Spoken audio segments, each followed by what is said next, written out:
Kemudian yang ke-14, jangan membenturkan hawa nafsu untuk berutang. Nah ini yang sering ini. Semuanya hidupnya utang. Ya, akhirnya dia menjadi tukang utang. Gak boleh dalam Islam seperti itu. Utang boleh dalam Islam. Utang. Ayat yang terpanjang dalam Al-Quran, dalam surah Al-Baqarah, ayat tentang utang. Boleh. Tapi jangan turunkan hawa nafsu untuk utang. Kalau kita mampu kita beli, kalau enggak kita sabar. Kalau kita mampu, ini enggak semuanya utang. Semuanya. Sepeda utang, perabot rumah tangga utang, bajunya utang, baju utang, kerudung utang. Semuanya utang. Enggak boleh. Susah nanti hidupnya dia. Dan kesian juga kalau dia meninggalkan hutang buat istri dan anaknya. Dia mampu dia beli, enggak sabar dia. Sabar. Udah hidup dengan apa yang ada. Dengan apa yang ada. Itu para sahabat demikian. Para sahabat hidupnya nikmat mereka. Mereka terus ibadah kepada Allah, mereka kerja, mereka usaha, mereka dagang, mereka mencari nafkah. Mereka enggak memperturutkan hawa nafsu untuk berutang. Kalau betul-betul terpaksa baru mereka utang. Tapi mereka tepat janjinya. Enggak seperti sekarang. Waktunya bayar utang, afwan ya akhi. Afwan. Saya nggak perlu afwan, saya perlu duitnya. Afwan. Bulan depan afwan lagi. Saya nggak mau dibayar dengan afwan, saya mau dibayar pakai uang. Antum pinjam uang kan sama saya, bayar dengan uang, bukan dengan afwan. Gitu. Banyak yang seperti itu. Makanya ini masalah utang masalah besar. Dan ingat, Nabi tidak mau menyolatkan orang yang punya utang 2 dinar. Nabi gak mau sholatkan. Dan utang ini akan ditutup sampai hari kiamat. Semua orang yang mati syahid dosanya diampuni kecuali utang, kata Nabi. Yughfaru lisyahidi kullu dzanbin illa dain. Diampunkan semua dosa orang yang mati syahid kecuali utang. Utangnya tetap akan dituntut sampai hari kiamat. Maka jangan gampang-gampang untuk berutang. Nabi tidak mau sholatkan orang yang berutang 2 dinar. Gak mau Nabi sholatkan. Jadi ingat itu, ajarkan istri kita, anak kita jangan gampang-gampang utang.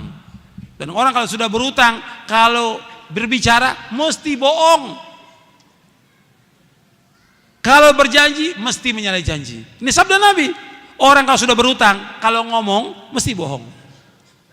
Dusta. Kalau berjanji menyalahi janji. Kata Nabi, ketika Nabi kalau sholat itu di akhir tasyahud, Nabi selalu baca di akhir tasyahud. Antum ingat tuh doanya.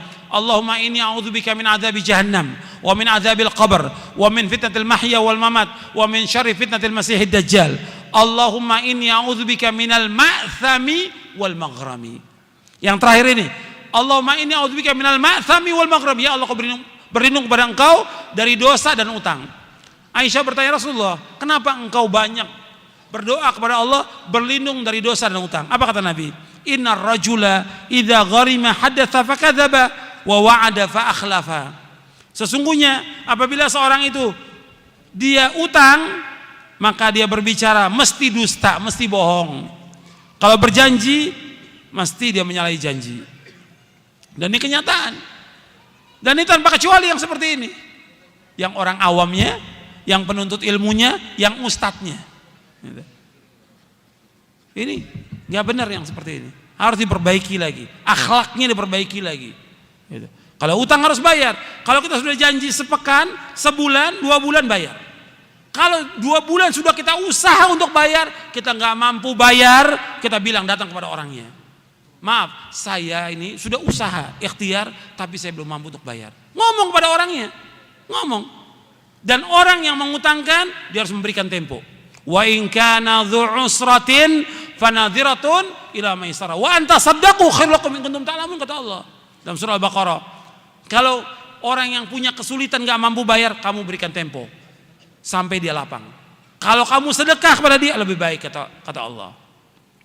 Kita ngomong, ini enggak waktu mau utang luar biasa. Waktu mau utang kepada kita SMS, telepon, datang ke rumah, nangis-nangis, luar biasa. Begitu dikasih janji sebulan, udah sebulan nggak datang, nggak ada kabar, la salam, wala kalam, wala khobar, sudah. 2 bulan ditanya, marah dia. Antum nagih sama saya, antum nggak percaya sama saya. Lo antum utang harus bayar. Wah, tambah marah lagi. Ini sikap banyak kaum muslimin seperti ini. Nggak boleh. Kalau utang harus bayar. Dia ketika dia berutang, dia berani ngadepi. Ketika dia nggak mampu bayar, juga berani ngadepi. Datangi orangnya. Itu akhlak Islam, akhlak Islam. Antum lihat, saya ambil contoh satu. Ya, di zaman dahulu, ini pelajaran buat kita semuanya ini, dan juga buat para dai. Di zaman dulu sebelum Nabi Muhammad, jauh sebelum Nabi Muhammad SAW, cerita Nabi, ada seorang berutang 1.000 dinar, dia utang kepada seorang. Kemudian siapa janjinya? Kamu berjanji, siapa saksinya? Kamu berutang pada saya? Allah. Siapa? Saksinya Allah. Siapa jamin? Allah. Kata dia. Allah, dia bilang. Sudah, harinya dia berangkat safar dengan perahu ke satu tempat. Ketika sudah janji pada waktu itu, nggak dapat perahu dia untuk menyeberang. Tapi dia sudah berjanji pada orang itu. Ingat dia janjinya. Dia masukkan uang itu, 1.000 dinar itu ke dalam kayu. Dilemparkan, ya Allah, dulu saya pernah berutang pada si fulan. Dan pada hari ini saya harus bayar. Waktu dia tanya, siapa saksinya? Engkau ya Allah. Siapa penjamin engkau? Ya Allah, sampaikan barang ini kepada dia. Dilempar ke tepi pantai. Sampai kepada orang itu. Orang itu sudah nunggu di pantai. Dia ambil kayu itu, dibuka 1.000 dinar itu. Kemudian sudah dibawa. Kemudian berapa hari kemudian baru dapat perahu dia. Dia bawa lagi uang 1.000 dinar. Dia berpikir nggak sampai uang itu. Sampai dia cari orang itu, ini dibayar 1.000 dinar. Bukankah engkau telah melemparkan uang di dalam kayu?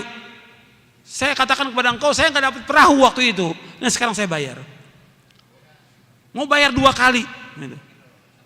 Enggak, kamu sudah bayar. Enggak, ini saya mau bayar. Seperti itu, jujurnya orang dan tepat dalam janji. Nabi ceritakan begini supaya kita ngambil ibrah pelajaran.